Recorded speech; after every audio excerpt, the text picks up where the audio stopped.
AP డిఎస్సికి సంబంధించిన latest update విషయానికొస్తే మనకి కాల్ లెటర్స్ అనేది మనకి ఈరోజు రిలీజ్ అవుతాయి. 26 ఆగస్టు 2025 అంటే ఈరోజే మనకి మ్యాక్సిమం మనకి 5 లోపలైతే ప్రతి ఒక్క సెలెక్ట్ అయిన ప్రతి క్యాండిడేట్ యొక్క లాగిన్లో ఈ యొక్క కాల్ లెటర్స్ అనేది రిలీజ్ చేస్తారండి.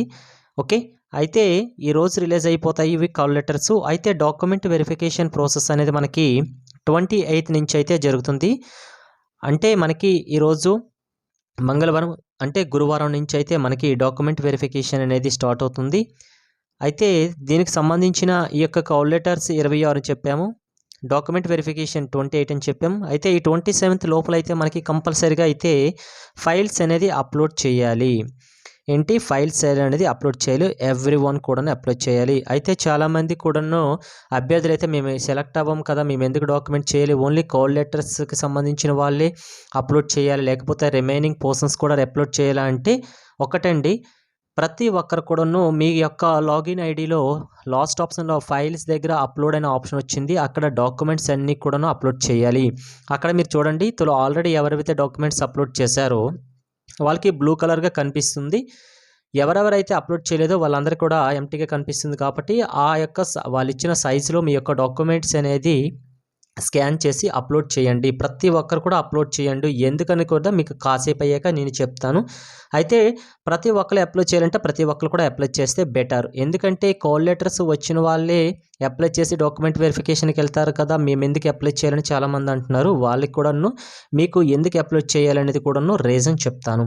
ఓకే, అయితే కంపల్సరీగా అయితే అక్కడ మీకు అడుగుతున్న ఆప్షన్లో చూసుకుంటే ఆధార్ అడుగుతుంది, ఆధార్ అప్లోడ్ అవుతుంది. అలాగే మీ యొక్క caste certificate, just caste certificate యొక్క నెంబర్ కొట్టిన వెంటనే టోటల్ డీటెయిల్స్ అన్నీ కూడా వచ్చేస్తున్నాయి. క్యాస్ట్ సర్టిఫికేట్ అప్లోడ్ చేయాలి. అలాగే మీ యొక్క స్టడీ సర్టిఫికేట్స్ అని అప్లోడ్ చేయాలి. స్టడీ సర్టిఫికేట్ అయితే 4th to 10th క్లాస్ వరకు. అట్ ద సేమ్ టైం మనకి క్వాలిఫికేషన్కి సంబంధించిన సర్టిఫికేట్స్, అలా క్వాలిఫికేషన్ అంటే ప్రతి ఒక్కరికి తెలుసు కదా, 10th class, inter, degree, PG ఉన్నవాళ్ళు, బీఈడికి సంబంధించిన వాళ్ళు, టెట్ స్కోర్కి సంబంధించిన వాళ్ళు, సీటెట్కి సంబంధించిన వాళ్ళు, డిఈడి చేసిన వాళ్ళు, వీళ్ళందరూ కూడా సర్టిఫికేట్స్ అనేది అప్లోడ్ చేయాలి. అలాగే ఫిజికల్ హ్యాండిక్యాప్డ్కి సంబంధించినటువంటి సదరం సర్టిఫికేట్ అనేది అప్లోడ్ చేయాలి. అలాగే ఆల్రెడీ ఎక్స్ సర్వీస్ మెన్లు ఉంటే వాళ్ళు కూడాను వాళ్ళకి సంబంధించినటువంటి సర్టిఫికేట్లు అప్లోడ్ చేయాలి. అలాగే ఆల్రెడీ గవర్నమెంట్ కానీ సెంట్రల్ గవర్నమెంట్లో అప్లై చేస్తున్న వాళ్ళు కూడాను కంపల్సరీగా ఎన్ఓసి సర్టిఫికేట్ అప్లోడ్ చేయాలి. అట్ ద సేమ్ టైం ఒక అభ్యర్థి అయితే నాకు కామెంట్ చేశారండి, సచివాలయంకి సంబంధించిన ఎంప్లాయర్స్ కూడాను అప్లోడ్ చేయాలంటే కంపల్సరీగా అండి వీళ్ళు కూడా ఎన్ఓసి అనేది అప్లోడ్ చేయాలి కూడాను. ఇది ఎక్కడ ఇస్తారంటే మనకి ఎంపీడీఓ గారు అయితే దీన్ని ఇష్యూ చేయడం జరుగుతుంది. చూడండి. అలాగే చాలామంది కూడా నాకు ఒక కామెంట్ అయితే వచ్చిందండి, గ్రూప్ బి అంటే ఏంటి, ఇది ఏ సర్టిఫికేట్ అని అడుగుతున్నారండి. గ్రూప్ బి అంటే ప్రిన్సిపల్కి సంబంధించినటువంటి పోస్ట్కి అప్లై చేశారు కదా చాలామంది అయితే పీజీటీకి. ఆ పోస్ట్కి సెలెక్ట్ అయిన పర్సన్స్ అయితే వాళ్ళు ప్రిన్సిపల్గా చేసేటప్పుడు ఒక ఎక్స్పీరియన్స్ సర్టిఫికేట్ ఉంటుంది కదా, హెచ్ఎంగా చేశారా, ప్రిన్సిపల్గా చేశారా, దీనికి సంబంధించిన ఎక్స్పీరియన్స్ సర్టిఫికేట్ కూడా ఉంటుంది కదా, అదేనండి గ్రూప్ బి సర్టిఫికేట్ అంటే. ఆ యొక్క పోస్ట్కి సెలెక్ట్ అయిన వాళ్ళు అయితే ఎక్స్పీరియన్స్ సర్టిఫికేట్ అనేది వాళ్ళు కూడా కంపల్సరీగా అప్లోడ్ చేయాలి. దీంతోపాటు మీకు ఏవేవో సర్టిఫికేట్స్ అడిగాయి కదా, ఆ సర్టిఫికేట్స్ అన్నీ కూడా మీరు అప్లోడ్ చేసిన తర్వాత మీరు ఆ రోజు ఇచ్చినటువంటి ఫోన్ నెంబర్, వర్కింగ్లో ఉన్న ఫోన్ నెంబర్ ఆ రోజు ఇచ్చారు కదా, ఆ ఫోన్ నెంబర్ని మీరు ఎంటర్ చేసిన వెంటనే మీకు ఓటీపీ వస్తుందండి. ఆ ఓటీపీని మీరు అక్కడ క్లిక్ చేసిన వెంటనే మీ యొక్క ఈ అప్లోడ్ ప్రాసెస్ అనేది సక్సెస్ఫుల్గా అవుతుంది. ఓకే, అయితే కాల్ లెటర్ వచ్చిన వాళ్ళని కాదండి, కాల్ లెటర్ రాని వాళ్ళు కూడా అప్లై చేయాలి. ఎందుకంటే మేబీ ఇక్కడ మనకి తెలిసిన విషయమే, ప్రతి ఒక్కరికి కూడా మ్యాక్సిమం 10,000 మందికి అబోవ్ 2 or 3 పోస్టులకి అనేది సెలెక్ట్ అయిన విషయం తెలిసింది. అంటే 10,000 మ్యాక్సిమం అనుకుంటే వీళ్ళు కేవలం 5,000 మంది మాత్రమే సెలెక్ట్ అవుతారండి. మిగతా 5,000 అనేది మనకి వీళ్ళ తర్వాత ఉన్న మెరిట్ లిస్ట్లో ఎవరున్నారో వాళ్ళకి ఛాన్సెస్ వస్తుంది. మేబీ అందులో మీరు కూడా ఉండొచ్చేమో. కాబట్టి మీరు ఇప్పుడు డాక్యుమెంట్ వెరిఫికేషన్ టైంలోనే ముందరే ఈ యొక్క డాక్యుమెంట్స్ని అప్లోడ్ చేసుకుంటే, ఒకవేళ మీకు నెక్స్ట్ కాల్ లెటర్ వచ్చేసి మీకు సెలక్షన్ ఈ డాక్యుమెంట్ వెరిఫికేషన్కి రమ్మనేటప్పుడు ఈ ఫైల్ అప్లోడ్ చేసుకున్నంత మాత్రానికి ఇది పెద్ద సమస్య ఏం కాదు కదా. అప్పుడు సడన్గా మీకు అయితే మీరు అప్లోడ్ చేయరు. ఇప్పుడు ఏదో నెగ్లిజిబుల్ చేసేసి ఇప్పుడు అప్లోడ్ చేయకపోయారు అనుకోండి, డాక్యుమెంట్ వెరిఫికేషన్ టైంలో మీకు వాళ్ళు కాల్ లెటర్ పంపిస్తారు. అప్పుడు మీరు ఏం చేస్తారు, ఆల్రెడీ ఇక్కడ ఇవ్వలేదు, అక్కడ క్లమ్జీనెస్ వచ్చేసి సమ్ ప్రాబ్లం రావచ్చు. ఇక్కడ ఏ ప్రాబ్లం రాకంటుండగా బోర్డర్లో ఉన్న ప్రతి అభ్యర్థి కూడాను కంపల్సరీగా అయితే అప్లోడ్ చేయండి. మేము చెయ్యము అనుకుంటే, మాకు జాబ్ రాదు, మాకు అవసరం లేదు అనుకున్న అభ్యర్థులకైతే అది మీ ఇష్టం అండి, అప్లోడ్ చేయడం చేయకపోవడం అయితే.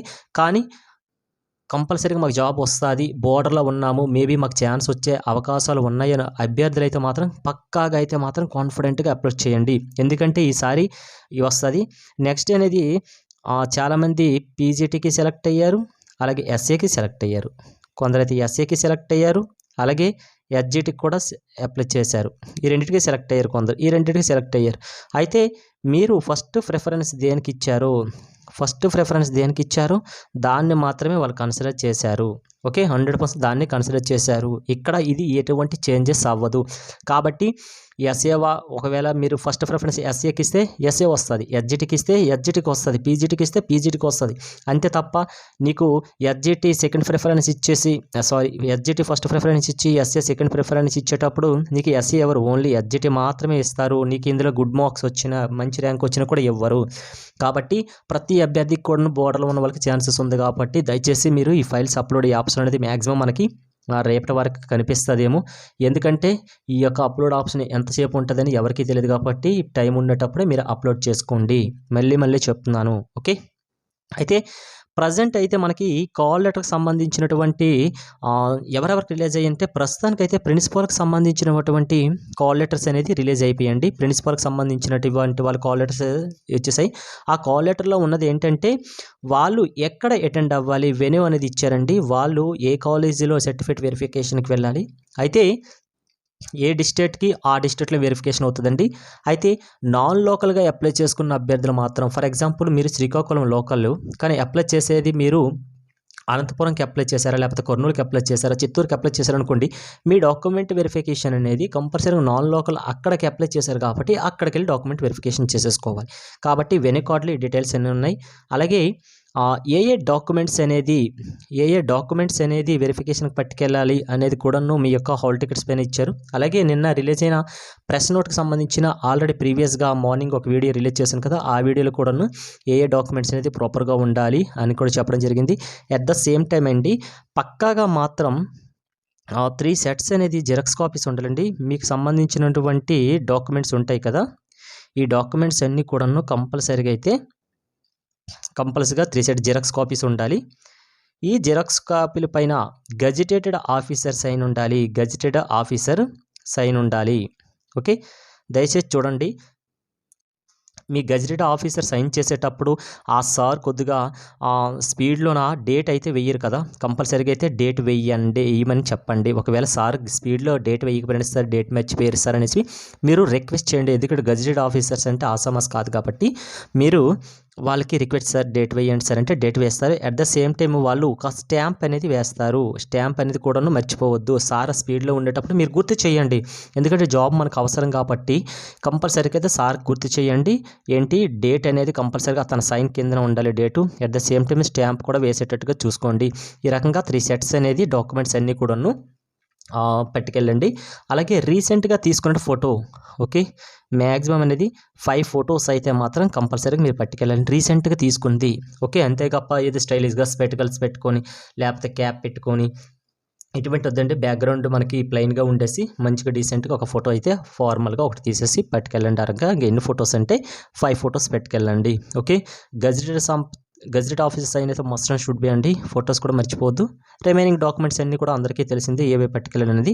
అయితే ప్రస్తుతానికైతే ప్రిన్సిపల్కి సంబంధించినటువంటి ఈ యొక్క కాల్ లెటర్స్ అనేది మనకి రిలీజ్ అవ్వడం జరిగింది. ఓకే, అయితే ఈ కాల్ లెటర్లో స్పెసిఫిక్గా ఏ డేట్న అటెండ్ అవ్వాలి, టైమింగ్ ఏ టైంకి అటెండ్ అవ్వాలి, అలాగే ఆ ఏ సెంటర్ దగ్గర ఆ యొక్క సెంటర్ ఎక్కడ మీకు వెరిఫికేషన్ చేస్తున్నారో అది కాలేజా, ఆఫీసా, ఇన్స్టిట్యూషన్ అనేది కూడా ఉంటుంది. అది కూడాను మీరు చెక్ చేసేసుకోండి. ఓకే, అయితే ప్రస్తుతానికైతే ఇది అప్డేట్స్ ఉన్నాయి. నెక్స్ట్ ఇంకొక విషయం ఏంటి, ప్రాపర్ డాక్యుమెంట్స్ లేకపోయినా, ప్రాపర్ డాక్యుమెంట్స్ అంటే ప్రజెంట్ పైన మనం చెప్పాం కదా, నేను మార్నింగ్ ఒక వీడియో అప్లోడ్ చేశాను.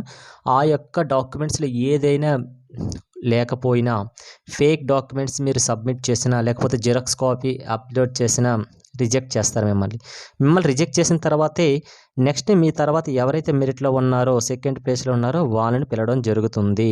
అది గుర్తుపెట్టుకోండి. కాబట్టి ప్రాపర్ డాక్యుమెంట్స్ రెడీ చేసేసుకోండి. అన్నీ కూడాను సైన్లు కంపల్సరీ చేయించుకోండి జిరాక్స్ కాపీస్ పైన. ఫేక్ డాక్యుమెంట్స్ దయచేసి ఎవరు కూడా అప్పటికే పెట్టుకెళ్ళొద్దు, ఎందుకంటే మీరు దొరికిపోతారు 100%గా. నెక్స్ట్ అప్పుడు మనకి పెద్ద ఇష్యూ జరిగింది కదా, టెట్ లేకుంటే డిఎస్సి రాసిన వాళ్ళు వీళ్ళు సైడ్కి వెళ్ళిపోతారు.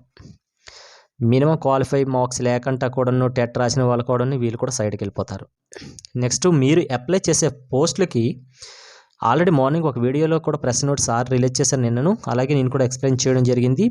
మీరు అప్లై చేసే పోస్ట్కి మీ యొక్క డిగ్రీ పర్సంటేజ్ అవ్వచ్చు, ఇంటర్మీడియట్ పర్సంటేజ్ అవ్వచ్చు, ఇవన్నీ పర్సంటేజ్ అనేది 2011 తర్వాత మనకి తెలంగాణ నుంచి సెపరేట్ అయిపోయింది, వేరేగా వస్తుంది.